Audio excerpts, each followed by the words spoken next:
आज शिमला में संविधान गौरव अभियान के अंतर्गत होटल पीटर ऑफ में शिमला में राज्य स्तरीय कार्यक्रम का आयोजन किया गया। इस कार्यक्रम के मुख्य वक्ता केंद्रीय राज्य मंत्री जितेंद्र सिंह मौजूद रहे। साथ ही जितेंद्र सिंह के द्वारा प्रेस वार्ता को संबोधित किया गया।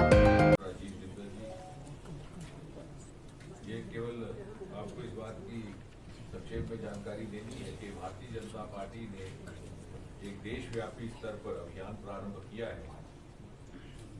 संविधान पर्व जिसका नाम रखा गया है और जागरूकता पैदा करनी है कि संविधान के प्रमुख बिंदु क्या है और संविधान का संरक्षण करने, उसके मूल्यों का पालन करने, उसकी मर्यादाओं को बरकरार रखने और उसकी विरासत को अगली पीढ़ी तक पहुंचाने के लिए गत 10-11 वर्षों में प्रधानमंत्री मोदी जी के व्यक्तिगत हस्तक्षेप से उनके द्वारा, उनकी सरकार के द्वारा क्या क्या भिन्न भिन्न कार्य किए गए, कुछ एक मील के पत्थर भी रहे।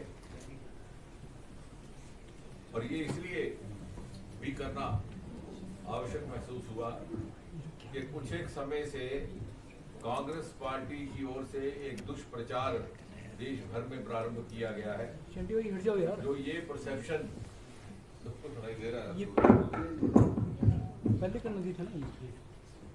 एक दुष्प्रचार प्रारंभ किया गया है जिसमें ये भ्रम फैलाने का प्रयास हो रहा है कि कांग्रेस ने तो संविधान का बड़ा संरक्षण किया हुआ था, ये भारतीय जनता पार्टी है जो संविधान विरोधी। लेकिन आज का जमाना है तर्क, तथ्य और तुलना।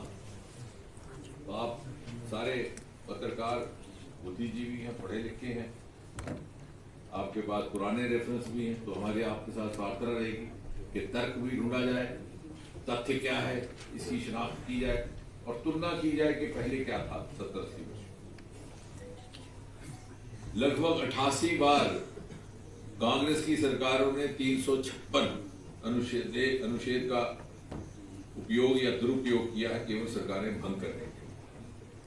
और जब भी संविधान का संशोधन कांग्रेस की सरकार के द्वारा हुआ तो उसके पीछे की मंशा थी कहीं ना कहीं सत्ताधारी पार्टी अर्थात कांग्रेस पार्टी का हित खतरे में था, उसको बचाने के लिए या अपने परिवारवाद को आगे बढ़ाने।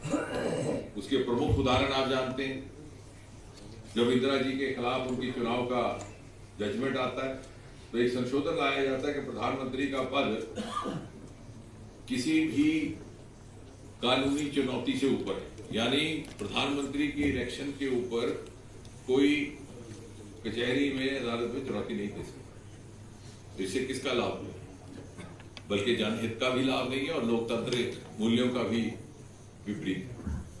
इसके उपरांत जब इलेक्शन कराने का समय आता है लोकसभा का, तो उन्हें लगता है कि अभी वातावरण अनुकूल नहीं है, एक संशोधन लाया जाता है, शायद 42-43 अमेंडमेंट जो भी था, कि विधानसभाओं, क्योंकि अधिकतर राज्यों में कांग्रेस की सरकारें, कि लोकसभा और विधानसभाओं का कार्यकाल 5 वर्ष से बढ़ा करके 6 वर्ष किया जाता है। अर्थात चुनाव उस समय होंगे जब इंदिरा जी या प्रधानमंत्री समझेंगे कि उनके वातावरण उनके अनुकूल है। यानी इस प्रकार से खिलवाड़ संविधान के साथ किया जाता है।